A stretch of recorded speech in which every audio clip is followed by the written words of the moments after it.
Oscar Bevis, IFL TV, proudly sponsored by Everlast. Oh, are we Frank? I'm shaking my head because behind the camera, Oscar Bevis is drinking a pint. I mean, like, are you finished work? My job's on the line here. It's at P45 in the morning. Oh, really? You're not allowed to drink pints while working? Well, my boss is Coogan Cassius, so I think there's like a level of understanding that you can, yeah.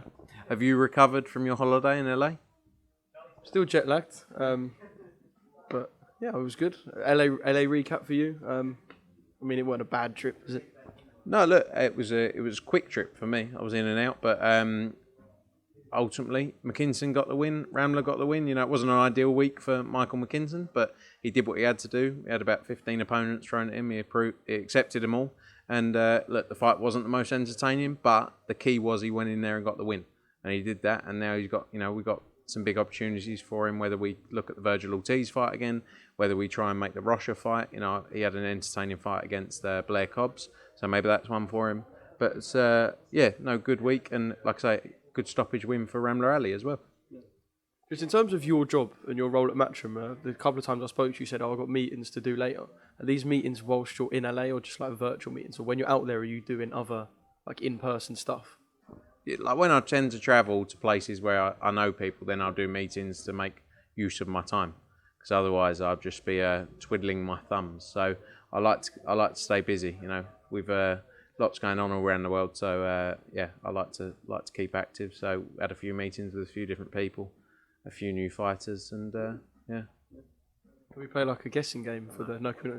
I did think you was going to say that. In Leeds for Josh Warrington and Kiko Martinez, or Kiko Martinez and Josh Warrington. Josh has been here before and look, I know he's not the champion, but I would hope so. He's been here before where I know he's not the champion, but he's overlooked, or people have spoken about what's in the future, just coming off the back of a ridiculous fight between Leewood and Michael Conlon. So it's kind of one of them where, although he's not the champion yet, and he said himself, he can't think about what's beyond because that's how he slipped up before. Yeah, look, I mean, the one thing I will say is he's, he obviously had the fight against Lara, didn't go his way. Then the last one didn't end the way anyone would have wanted it to end. And this is his opportunity now to, become a two-time world champion. He won't be looking past it. He'll, be solely focused on the fight against Kiko Martinez, because we all saw that Kiko Martinez is still live and active with what he did against Kid Galahad. He was written off before that fight. Everyone was saying the same thing. Terrible fight. This is, what are you doing putting Kiko Martinez in there? But he showed that he's still relevant, and that's his experience and the fact that he's still got a lot left in the tank, Kiko Martinez. So, Josh has got to be fully focused on this. There's some massive fights down the line. Like you say, the Leewood fight at the City Ground's huge. So, it's a big night for him. A lot of pressure. Is it a big night for Matchroom as well? Because obviously we had the Mauricio Lara as like a picked opponent when he vacated his belt. Turns out that Mauricio Lara is one of the most dangerous fighters in the world. I know the rematch obviously didn't go to plan for them both, but is it a big night for Matchroom in the sense if Warrington is to lose to Kiko Martinez, that's kind of a chapter of his career that's not been summed up in the best way possible? Yeah, but I think a lot of people get written off in this sport, don't they? As in you have one loss against like Mauricio Lara. We've seen what Mauricio Lara has gone on to do in that stoppage finish he had on our San Diego card a few weeks back. He's a huge talent and got he's high up the IBF rankings as well, so will become a mandatory soon also. So I think people get written off just because of losses, and I think that's where things need to change in boxing, and things are changing. A bit more like the UFC, where the best fight the best, and you'll always remain relevant and get big opportunities if you're willing to take challenges and big fights. How surprised were you? About Matcha, I sort of went off. Yeah, you did, but I thought that was kind of like your way of bouncing a question around. No. Going back to for Matchroom, sorry, I went completely off subject. I don't know, something happened in the corner of my eye, and I probably lost focus of what it was. But I think in terms of for us as a business, we'd love to do a huge fight with Josh Warrington and Leewood. That unification fight would be massive. But we're focused on show by show. We need to deliver great events, deliver sold out crowds, and we'll do that again on Saturday night. And ultimately, Josh has got to go in there and do the business.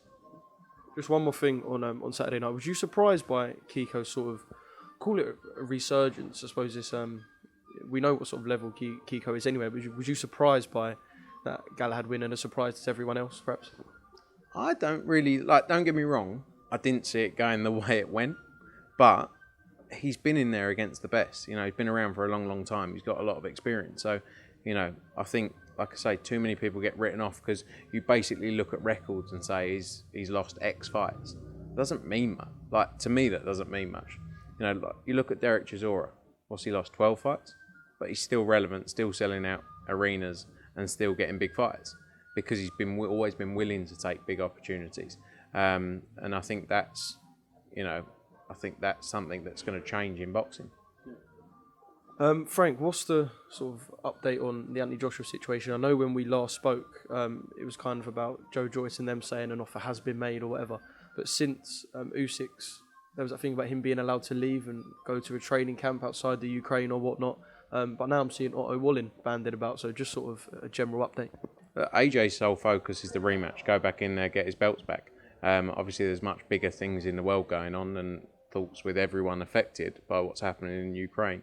And I think we've got to wait and see over the next few days how things play out. I think we're getting to that point now where we're going to know. I was going to say, have you got a certain cut-off point in mind? Or I think we're getting there by the end of this week where we'll have clarity on what we're doing.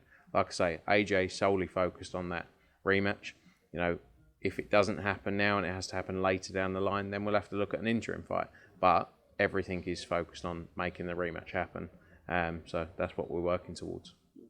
And just from the side of Joe Joyce and his team, any sort of contact since, 3 or 4 days ago when we spoke? Not that I'm aware of, no. I don't think Eddie has either.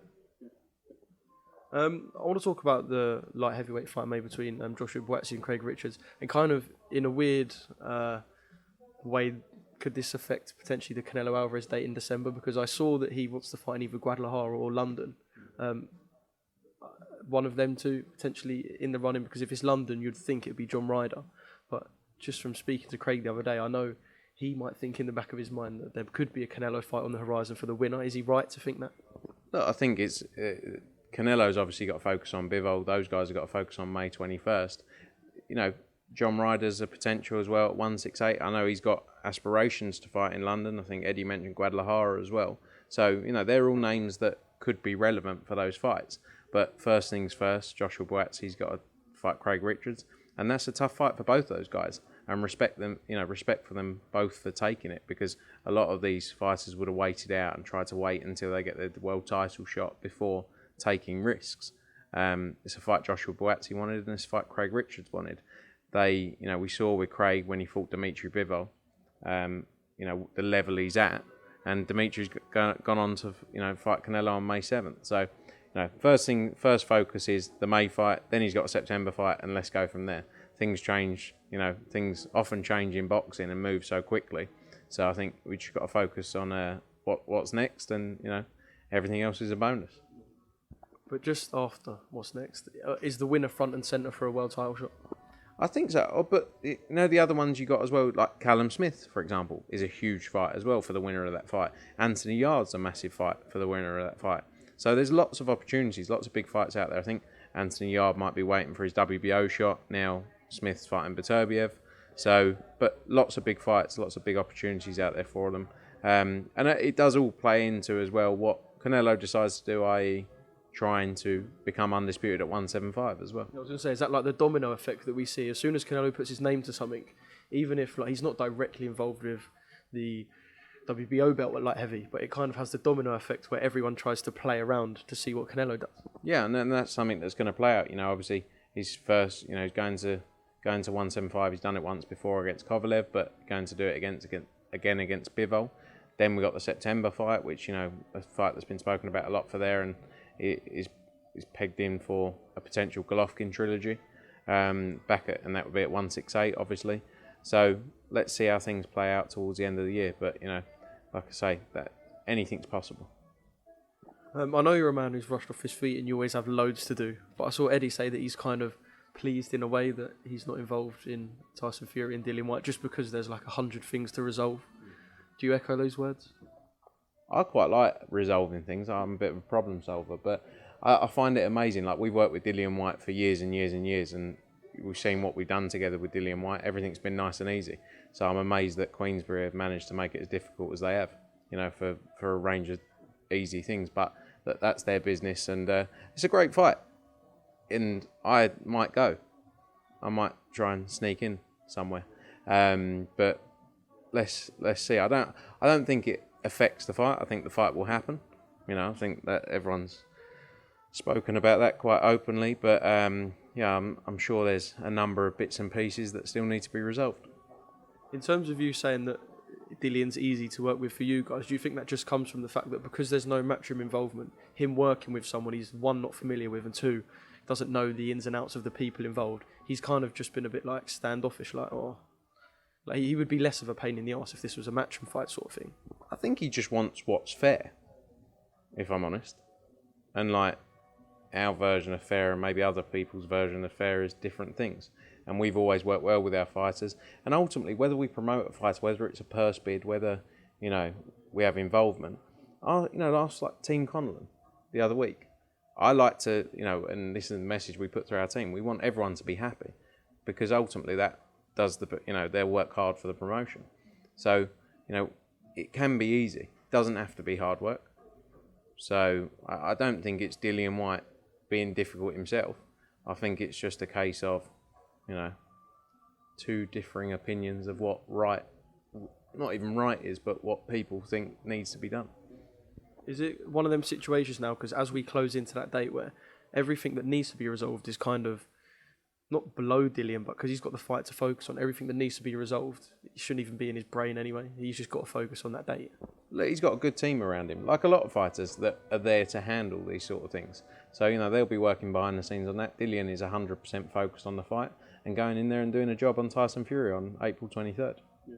And just a ticketing situation, I know it was, what did Dillian say he got offered, or Eddie said he got offered 6 tickets or whatnot. Have you been offered a ticket yourself? Are you part of that Team White package? 6, there you go, there's an example, 6 tickets.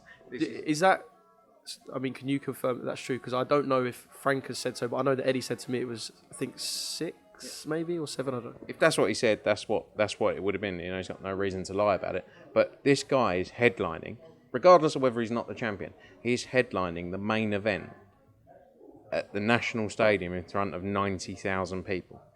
And he's getting offered 6 tickets. Yeah? So we offer main event fighters that fight on our show, like in arenas, get 14, 20, 24 tickets. This is 90,000 people. In a stadium show, a main event fighter might normally get 50 tickets for comps for their family to look up. You've got to think of how many people they have to look after. So again, it's not a case of being difficult or like being, trying to get your own way. It's just what's right and wrong. But we'll let other people deal with it. You might have to buy yours second hand off Ticketmaster or StubHub or... No, but Frank doesn't sell tickets, secondary tickets, does he? Ticketmaster only sells tickets at face value, according to Frank. So I meant off of like a ticket tout. Yeah, no, but don't Ticketmaster have a resale platform or do they only do primary tickets for Frank? I suppose it's difficult for Mr. Warren to understand because he doesn't sell out many shows. But, so it must be hard for him to get his head round. He had about 600 people in there for Avanesian at the weekend, but thinks he's a huge commercial draw. Like, do me a favour. It's all over. Right, well, the ticketing situation is way above my station. I don't know much about boxing as it is, but that's where my knowledge lies and will stay. George Cambosis, Devin Haney. I know he kind of put that tweet out saying, respect to Lomachenko, this and that.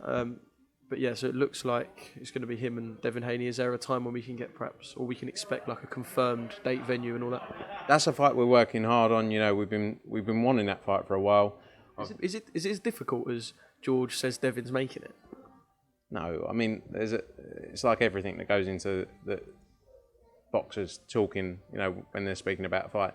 Look, Devin's sensible. Devin wants to fight. Devin has always wanted the biggest fights and the biggest challenges. So I'm confident that we can get there and make that fight happen. It makes a lot of sense. We can crown a true undisputed champion, regardless of what people's thoughts are, like franchise belt, this, that, the other. There's no question mark then.